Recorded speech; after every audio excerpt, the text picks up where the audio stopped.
Glória a ti, ó nosso Deus, glória a ti, Rei dos céus consolador, Espírito de verdade, tu que estás presente em tudo e enches tudo, tesouro de bens e doador da vida, vem e habita em nós, purifica-nos de toda mácula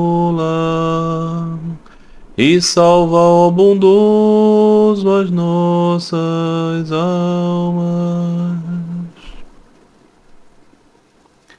Queridos irmãos, sejam todos bem-vindos. Mais uma vez estamos aqui reunidos para a abençoada oportunidade de meditar nos ditos do Santo Evangelho do Senhor Jesus. Hoje, continuamos nossa jornada de ler o Evangelho de Marcos e estamos no capítulo 7. No episódio anterior, evidentemente estávamos lendo o 6º capítulo de Marcos, que tínhamos como tópicos centrais daquela leitura os seguintes. Jesus sendo incompreendido em Nazaré, ou seja, sendo incompreendido na sua terra, porque as pessoas não conseguiam vê-lo como um profeta, não conseguiam vê-lo como um iluminado, já que ele tinha vivido a vida inteira no meio deles. E aqui explicávamos, né, que esta é aquela maia do Senhor que torna possível que mesmo o Avatara tenha relações comuns, simples, com seus companheiros, com seus pais, com seus irmãos, com seus amigos, com seus amantes, eventualmente. Por quê? Porque é preciso encobrir a natureza refulgente do Avatara para que ele possa ter essas relações. Então, é daí que o Senhor Jesus disse que na sua terra o profeta não é reconhecido, não é? Eu fazia alusão às lilas dos avataras conhecidos da cultura védica, né? Sri Krishna, Rama, Chaitanya, Sri Ramakrishna, não é? A incapacidade de reconhecer, não é? Daqueles muito próximos, que mesmo que tivessem até a percepção da divindade, queriam se relacionar com o seu Senhor no estatuto que a graça de Deus concedeu a eles, como irmãos, como pais, como mães, né? Eu falava, né? Yashoda, a mãe adotiva de Krishna, abriu a boca do Senhor, ainda criança, porque achava que o pequenino Krishna estava comendo alguma besteira, terra, alguma coisa assim, coisas que crianças fazem. E quando ela abriu a boca do pequeno Krishna, ela viu o universo inteiro na sua boca. É claro que ela sabia que ele era o Senhor, mas ele era o seu amado filho. Da mesma forma, a Virgem Maria, neste evangelho passado aqui, nesse capítulo passado, ela ia repreender o Senhor, pedir para que ele não ficasse pregando e tudo mais, porque ela não queria que o seu amado filho sofresse as consequências da perseguição religiosa, ainda que ela soubesse pela anunciação do anjo, não é verdade? E por tudo mais, no seu coração de que ele era o seu Senhor também. Então, aqui temos esse primeiro tópico tratado. Falávamos a respeito de como o Senhor organizou a missão dos seus apóstolos. Os apóstolos são aqueles que estão em uma missão de pregar, uma missão de anunciar uma mensagem. São missionários anunciadores, né? Por isso, quando você pensa assim, a igreja que é apostólica é aquela que está sempre em missão de anunciar, né? Se ela não faz isso, o nome apostólico não cai bem nela, não é? Falávamos na morte de João Batista, como ela se deu, nas características de tudo aquilo, né? E dos milagres da multiplicação de pães, de peixes, não é? E do Senhor caminhando sobre as águas. Falávamos a respeito, né, por qual razão aqueles eventos extraordinários precisavam ser incutidos na mente dos seus discípulos mais próximos, porque foi isso que se deu. A grande multidão não soube que aquela multiplicação era mística e ninguém mais soube que ele caminhou sobre as águas. Por qual razão aqueles seus discípulos precisavam entender isso? Porque eles precisavam entender que quando o horror da paixão do Senhor viesse, nada estava perdido, não é? Eles tinham esse privilégio da proximidade com o Senhor e precisavam entender do que se tratava, e eles muitas vezes não entendiam, como fica muito claro no registro dos evangelhos, não é? Nós podemos entender isso porque nós também não entendemos, muitas vezes, não é? Hoje, nesse episódio 7, capítulo 7 do Evangelho de Marcos, estamos aqui dizendo que Jesus e os preceitos da lei judaica, a mulher sírio-fenícia, Jesus cura um surdo mudo. Muito bem, então, que a graça do bendito Senhor esteja conosco, que possamos ler esse Evangelho com um espírito devoto, com um espírito piedoso, com um espírito cheio de rendição, para que suas palavras benditas ecoem no nosso coração como um chamado para ver Deus. Muito bem. E reuniram-se junto de Jesus os fariseus e alguns escribas, vindos de Jerusalém. Né? No episódio passado, o Senhor Jesus descia numa cidade, né? A cidade de Genezaré, e era dito que uma multidão logo, né, se aproximou dele, trazendo as pessoas doentes para que ele curasse. Ele ia lá pregar a boa nova de Deus Pai e do Filho. Mas as pessoas queriam saber mesmo das curas, né? Então, nesse ambiente, reuniram-se junto a Jesus os fariseus e alguns escribas vindos de Jerusalém, não é? E vendo eles que alguns dos seus discípulos com as mãos impuras, isto é, ainda por lavar, comiam os pães, é que os fariseus e todos os judeus, a não ser que tenham lavado e esfregado as mãos, não comem, né? Conforme a tradição dos antigos. Aqui há uma nota do texto dizendo que na verdade isso era essencialmente importante para os religiosos, mas, né, o ponto é que aqueles que estavam vendo isso eram esses religiosos. Então eles identificavam assim: se Jesus é esse rabino, como que os seus alunos agem de modo não ortodoxo, não é? A gente sabe, né, que essa prescrição para lavar as mãos é para você se aproximar daquilo que é santo, daquilo que é puro, né, o sacrifício para Deus, para tornar tudo puro, né? E acabou, né, desenvolvendo-se disso também preocupações que são positivas para o desenvolvimento da saúde humana, sem dúvida nenhuma. Mas o ponto aqui era mais ritualístico, ok? Abluções ritualísticas, sobretudo. Não era uma questão provavelmente de falta de educação, era uma questão sobre o sagrado aqui.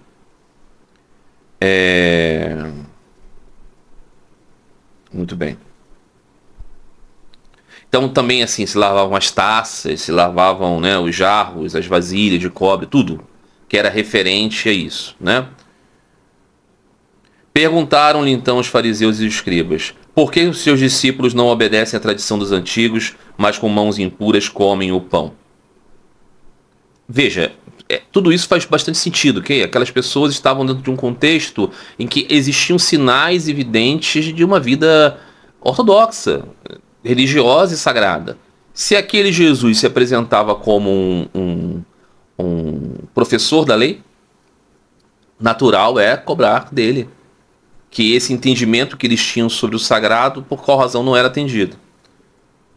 E disse-lhe Jesus: bem profetizou Isaías a vosso respeito, hipócritas, quando escreveu: este povo honra-me com os lábios, mas o seu coração está longe de mim. É em vão que me veneram, ensinando doutrinas que são preceitos humanos. Deixando vós o mandamento de Deus, agarrai-vos à tradição dos homens. E disse-lhes: anulais especiosamente o mandamento de Deus para manterdes a vossa tradição.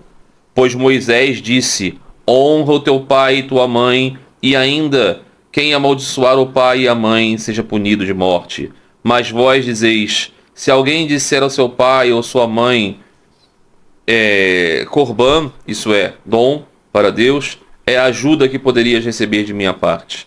Já não deixais fazer nada pelo pai ou pela mãe, anulando a palavra de Deus com a tradição que tendes transmitido, e semelhante a essas fazeis muitas outras coisas.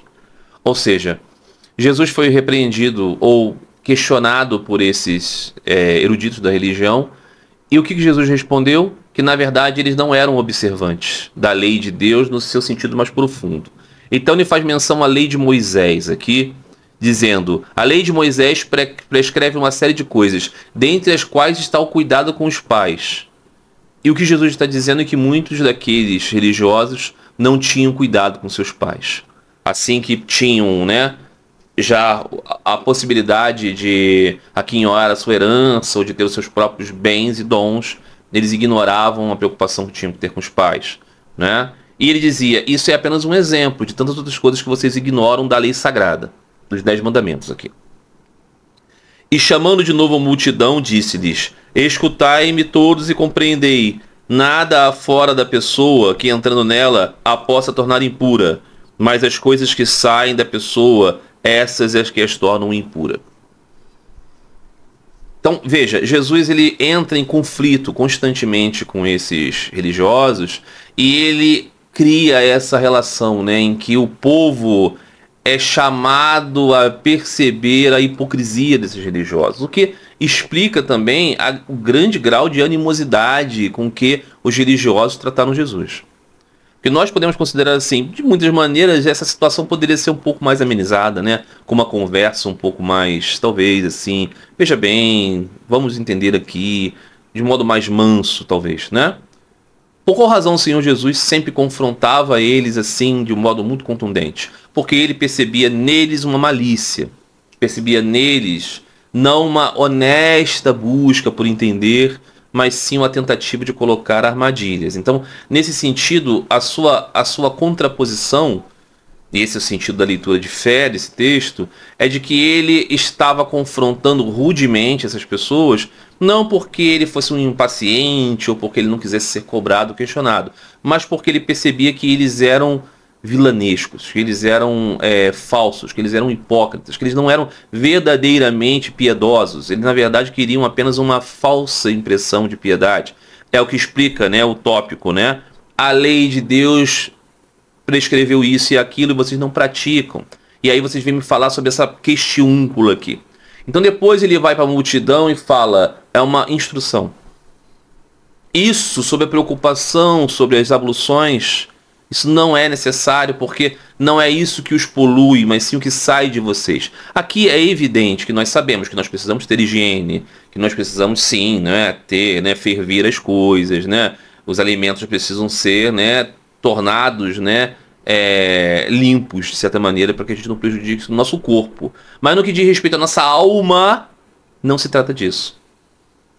Sri Ramakrishna Paramahansa dizia, para o devoto, o melhor é a alimentação sáttvica, ou seja, aquela alimentação que é ofertada a Deus e é também lacto-vegetariana, na tradição Bhakti hindu. Mas ele dizia, o mais importante é você lembrar de Deus. Nesse sentido, o comedor de carne de porco que lembra de Deus está numa posição melhor do que aquele que come comida lacto-vegetariana, mas não lembra de Deus. Querendo dizer o que aqui? Que a ênfase da questão toda é lembrar de Deus. Aqui o paralelo é que há uma forma de você compreender o âmago, a ênfase dessas regras. É para despertar em você devoção a Deus. Então o Senhor Jesus está dizendo, na verdade, grave mesmo é o que sai da boca de vocês. Não é vomitando, é falando coisas maldosas, coisas impuras. Do que um alimento que você coma, que talvez não esteja na hora certa, que talvez não esteja na forma de preparar certo, que não seja do animal correto, que não seja da fruta correta, entende? Então, essa prescrição de Jesus é uma contraposição ao rigorismo sobre essas coisas. Então, compreender o sentido do ensinamento de Jesus no Evangelho é entender que ele veio reformar o entendimento dos judeus dos seus dias sobre os rigores dessas coisas. Isso é muito evidente, é muito claro, não é? Então, na medida que hoje a tradição cristã, por exemplo, tem também os seus tabus e regras e normas, qual é o sinal aqui no ensinamento de Jesus? É que tudo isso deve ser flexibilizado em razão da verdadeira busca espiritual. Ok? Muito bem. E quando entrou em casa, deixando para trás a multidão, interrogaram-no os discípulos acerca da parábola. E ele diz-lhe, também vós estáis sem compreender? Não sabeis que tudo o que de fora entra na pessoa não a pode tornar impura? Porque não entra no seu coração, mas sim no ventre e sai pela cloaca? Aqui Jesus está esclarecendo, né? Ele falou aquilo, ele foi para casa, os discípulos íntimos foram com ele e falaram assim, mestre, a gente não entendeu isso não. Como é que é isso, que não, nada impuro entra e apenas o que sai? Eles não entenderam. Eles não entenderam. E aí Jesus disse para eles, vocês não entenderam? Que a comida é puramente comida. Que vocês comeram e depois vocês defecam. Mas isso não entra no coração de vocês.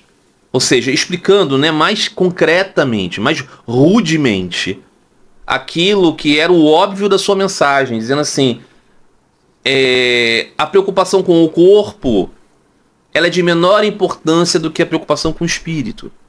Então, nesse sentido, essas regras podem fazer sentido do ponto de vista higiênico, mas elas não fazem do ponto de vista noético, né?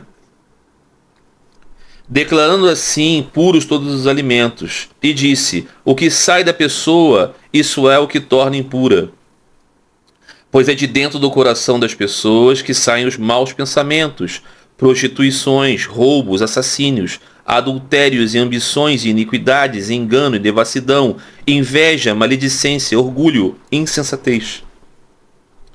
Todas essas maldades saem de dentro e tornam uma pessoa impura. Então aqui muito importante do ensinamento de Jesus é que a questão sátivica fundamental não é sobre a espécie do alimento. Muitos dos amigos que acompanham esse meu trabalho aqui são também buscadores espirituais de caminhos como, por exemplo, o caminho de Krishna. E no Bhagavad Gita, o Senhor Krishna diz que aqueles que oferecem para mim com amor e devoção, que seja uma folha, que seja uma gota de água, não é? Eu aceito de coração. E outros itens que demonstram simplicidade de coisas. Muitos adeptos do caminho devocional de Krishna acreditam que isso é uma prescrição a respeito do que oferecer a Deus, e nisso pautam a sua ideia de que só o alimento lacto-vegetariano pode ser oferecido a Deus e pode ser consumido pelos devotos. Na verdade, o cerne daquela questão é justamente a simplicidade das coisas, porque Deus é o Supremo Senhor de tudo. Ele não precisa de nada. Mas se o devoto quiser dar a ele a coisa mais insignificante que seja, ele recebe aquilo com grande alegria, em virtude do amor do devoto. Então aqui o ponto é o que o Senhor Jesus não está caracterizando o tópico caro a judeus, que é o alimento kosher. Não tem isso para Jesus. O ponto é, importante é, na sua prática, entender o que você faz, o que você pensa, o que você fala, em relação a essas coisas todas que ele disse, né? Veja que aqui estão caracterizados, né, todos os elementos negativos. Pois é dentro do coração das pessoas que saem maus pensamentos, ok? Prostituições, roubos, assassínios, adultérios, ambições, iniquidades, engano, devassidão, inveja, maledicência, orgulho, insensatez. Aqui também fica bom dizer, porque há sempre aquela classe de pessoas confusas e às vezes um pouquinho pilantras, vamos dizer a verdade, que entende que o discurso de Jesus nada diz a respeito do comportamento. Devassidão é considerado aqui um desses males que sai do coração pelo Senhor Jesus. Adultério também, assassínios e roubo também. Não é que o Senhor Jesus tenha dito, não, nada é proibido, basta que você seja caridoso. Não é isso. Devassidão é algo que afasta você de Deus, sim, Senhor, das palavras do Senhor Jesus, ok? Então não é assim que a banda toca.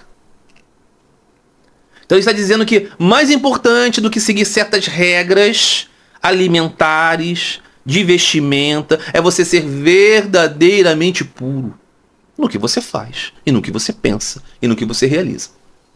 Não é verdade? Então aqui fica muito claro as coisas. O que o cristianismo geralmente se divide? Ritualistas, tradicionalistas, conservadores do ponto de vista externo, versus os que são progressistas.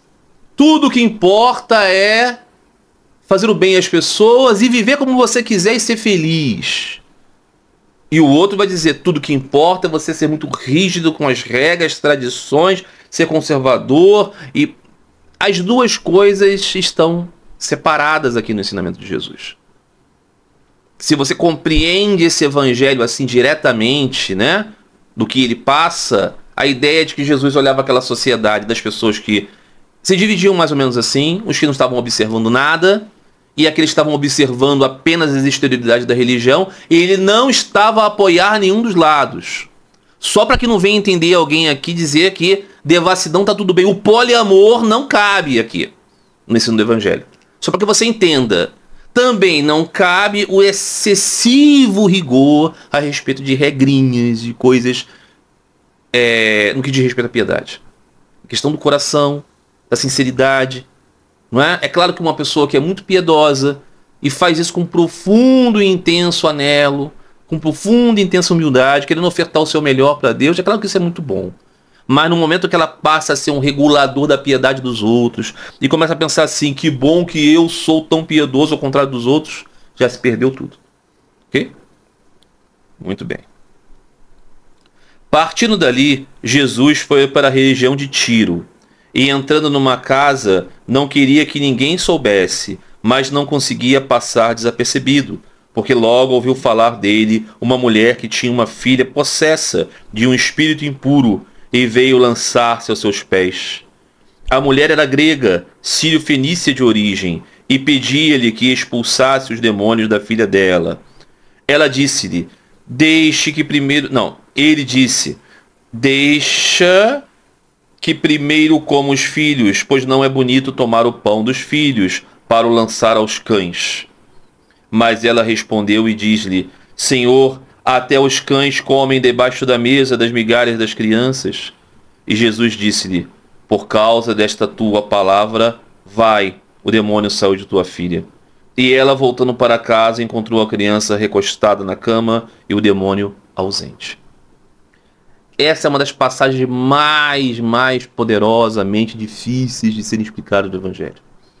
Durante os anos em que eu estive como ministro religioso, lendo este Evangelho, inclusive nas igrejas, né, na proclamação do Evangelho de cada divina liturgia, e conversando com pessoas da catequese, e publicando textos e tudo mais, esse texto sempre apareceu como uma grande dificuldade de explicar o que tudo isso significa.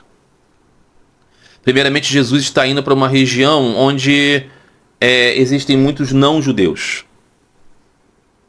E ele está querendo passar por lá desapercebido. Por qual razão? Aqui no Evangelho de Marcos isso não fica tão claro. Isso não está evidenciado muito notoriamente como está em outras passagens. Quando Jesus diz claramente que a sua missão é tratar dos judeus. Aqui isso é indicado de certa maneira. Quando ele diz, né? É a parte final, né, da sua palavra. Ele está naquela região e vem uma mulher que não é judia. Ela é grega, ela é sírio-fenícia. Isso significa dizer que ela é pagã. Significa dizer que ela é pagã. Para que você tenha isso com clareza na sua mente. Ok? Mais ou menos assim, meus queridos irmãos e amigos. Como se hoje um cristão se deparasse com um não cristão. Com um muçulmano, com um hindu, com um espírita, com um candomblessista, com um sikh, com um jainista. É com uma pessoa que não é cristã. Aqui, no caso, eram os judeus. Ok? Só para você entender o nexo hoje da coisa. E Jesus está, então, lá querendo passar desapercebido porque ele não quer lidar com essas pessoas que não são judeus, porque a sua mensagem é para eles entenderem melhor a sua própria fé. Mas essa mulher sabe que Jesus está ali, que ele é um grande taumaturgo, curador. E ela vai até ele e diz, a minha filha está sob domínio de uma entidade não humana, um daimon, que a domina. E Jesus diz o que para ela?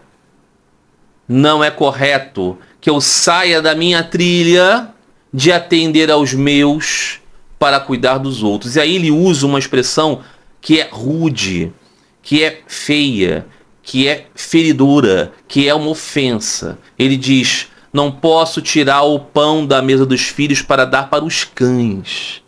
Nisso ele está querendo caracterizar que há uma relação de superioridade dos judeus para com os pagãos, para com os gentios.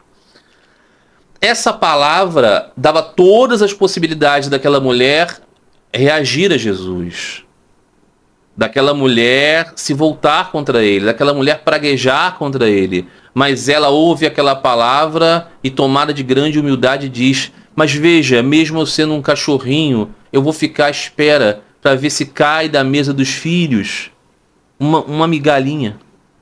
Eu não estou reclamando da minha dignidade aqui. Eu não estou batendo no peito falando sobre a minha identidade, que ela precisa ser... Não, não. Eu estou reconhecendo qualquer miséria que eu tenha, mas eu estou pedindo pela ajuda daquele que é superior. E o Senhor Jesus, diante daquela palavra, diz: é em razão desta sua humildade que o que você queria já foi atendido. Foi ela que realizou, pela sua humildade, a chave de conexão. E quando ela voltou para casa, a filha já estava sem a possessão. O ponto aqui é que essa questão traz muitos tópicos, né? O primeiro ponto é: por qual razão Jesus não queria atender aquela mulher? Ele não veio para todos? Eu não sou judeu. Eu não tenho ascendência judaica. Então Jesus não é para mim? Alguém pode pensar nesse vídeo. Será que Jesus, então, ele é muito próprio apenas do judaísmo e houve um tipo de distorção e a sua mensagem é para judeus? Como que a gente pode compreender isso hoje? O ponto é que no Evangelho, o que está muito claro é que Jesus foi para os judeus, sim, sim. Ele nasceu entre os judeus para revelar aos judeus um entendimento superior ou um entendimento mais iluminado do ensino dos profetas. Né? O que Jesus diz o tempo inteiro é que os profetas, então, estão sendo, né, felizes com o seu dia, que ele está falando aquilo que os profetas falaram. Está dando um entendimento mais brilhante do entendimento da lei de Deus. E ele em nenhum momento se dirige aos muitos povos que estão naquele Império Romano. Ok? Muitos povos. Ainda assim, no Evangelho, em muitas circunstâncias, acontece que Jesus usa o exemplo do não-judeu para falar da mais superior espiritualidade. Muitas vezes como provocação. Ele fala, por exemplo, do samaritano. O samaritano era completamente odiado pelo judeu ali da Galileia. Os judeus em Roma não vão entender muito isso. Okay? Os judeus da diáspora não vão entender, mas o judeu ali, ele vê o samaritano como um herege máximo, que adora em outro lugar, que é outra coisa. É muito impuro.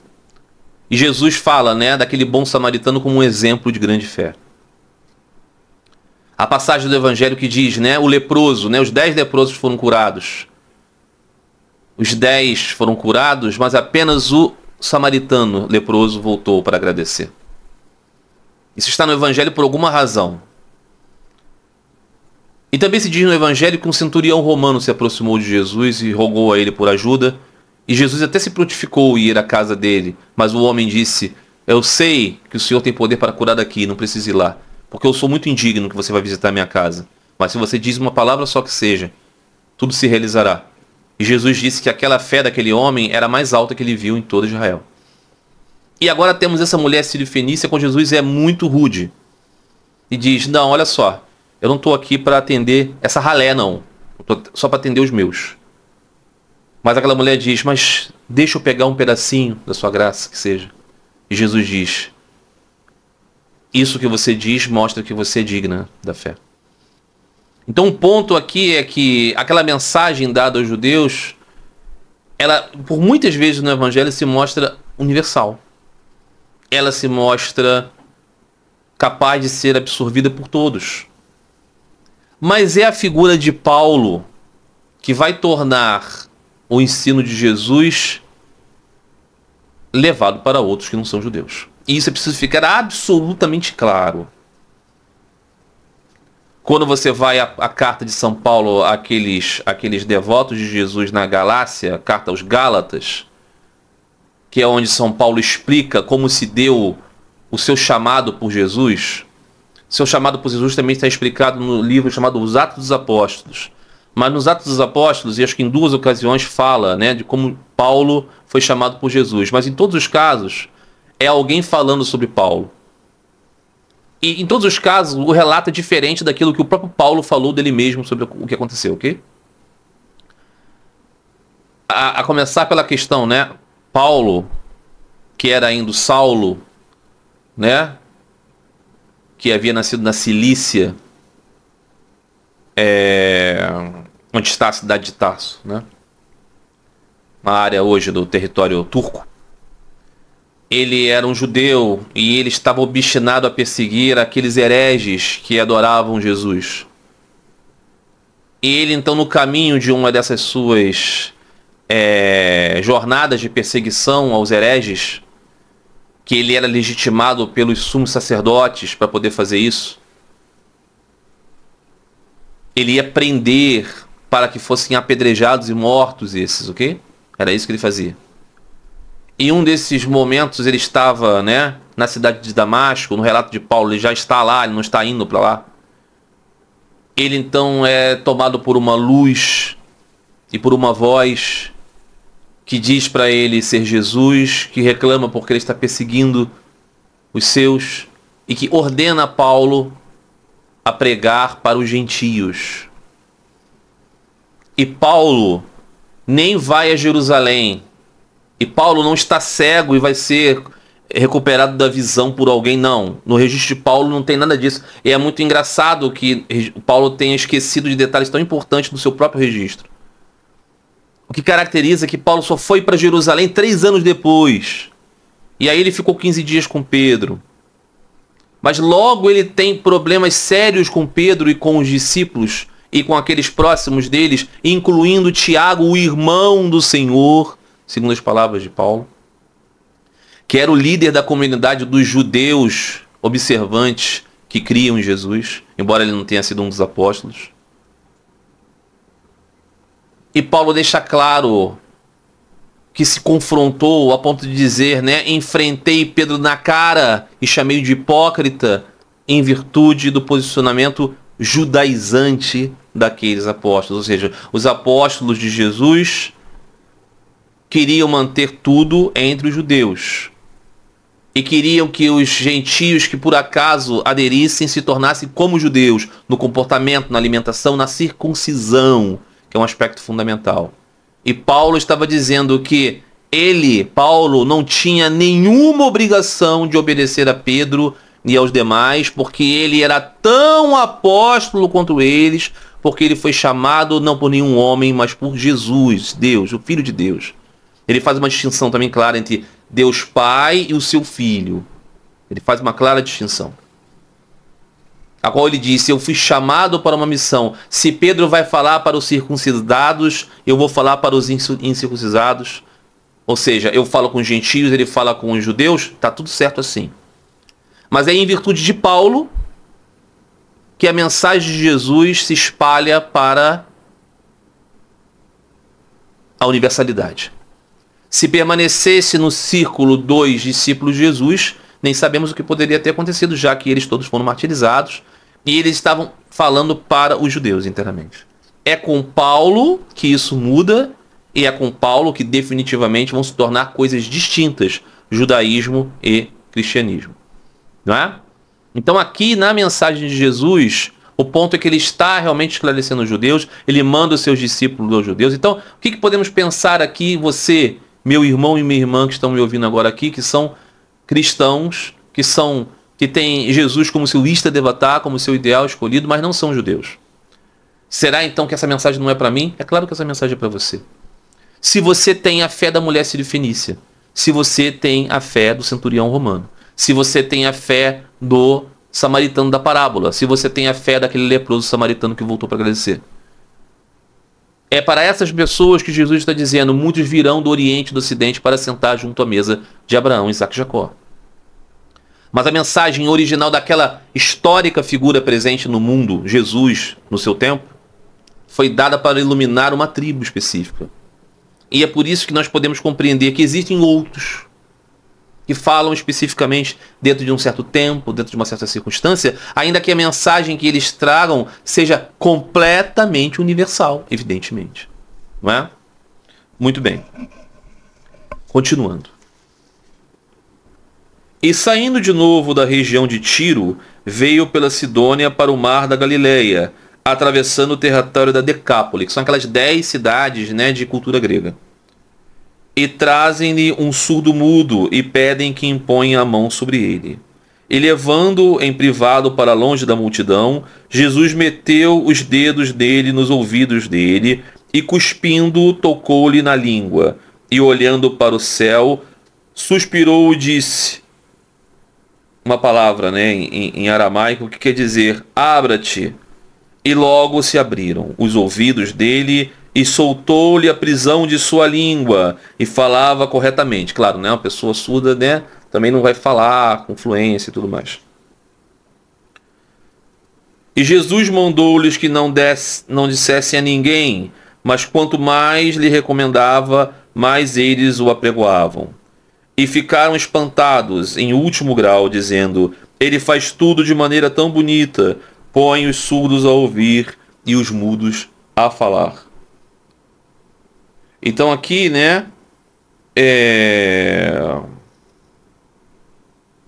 o ponto é que, novamente, Jesus está a caminhar, está nessa região, né, onde tem muitos judeus, muitos hebreus, mas de cultura helênica, e aparece esse homem que levam até ele, porque a fama dele é que ele é um grande taumaturgo, para ele curar.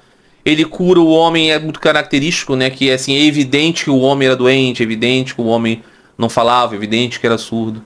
E ele fica espantosamente curado, e Jesus diz para ele: não fala, diz para os outros, não espalhe sobre isso. Por quê? Porque ele não quer ficar a servir de resolvedor dessas coisas que são transitórias.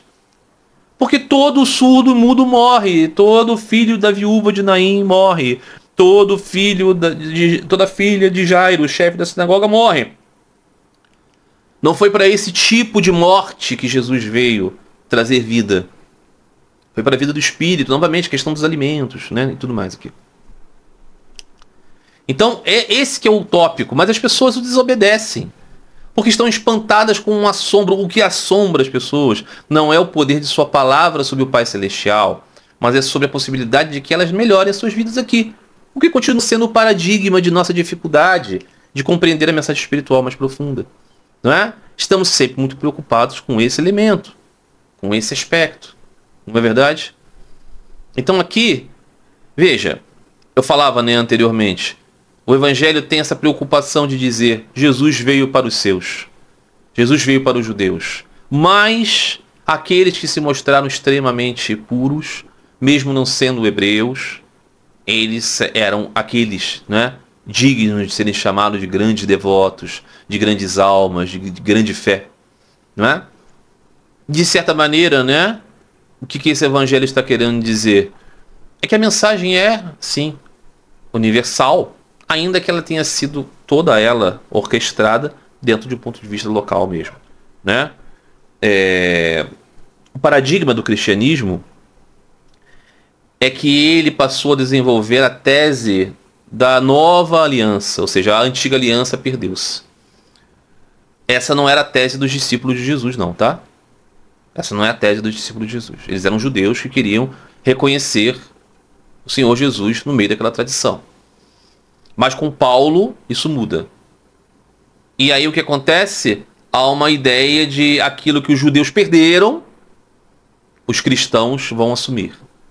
E é por isso que a igreja tem muitas características da pregação dos judeus, sobre exclusividade, sobre o Deus de um povo. Só que o povo deixa de ser os hebreus étnicos e passa a ser o quê? Os batizados. Não é? Então isso está muito claro. São Paulo luta ardorosamente. Os maiores antagonistas de São Paulo não são os pagãos, são os cristãos judaizantes. É importante deixar isso claro. São Paulo, quando fala para os outros assim: vocês estão ouvindo aí uma outra boa nova que não é boa nova, porque essa é diferente da minha, não é? Ele está falando dos discípulos de Jesus que querem que tudo permaneça entre os judeus. Ok? Então é isso, meus amigos. Esse foi o 7º episódio, 7º capítulo do Evangelho de Marcos. Estamos aqui nessa jornada. Eu espero que vocês tenham se nutrido dessa palavra do Senhor, Claro que muitas dúvidas podem surgir, muitas questões podem aparecer. E a ideia é de que vocês entrem em contato aqui para a gente conversar sobre isso. Sobre essa luz de boa vontade, de fé e de busca que o Senhor nos ilumine. Tá bom, meus amigos? Então é isso. Um grande abraço a todos vocês. Até a próxima semana. Fiquem todos em paz. Fiquem todos com Deus.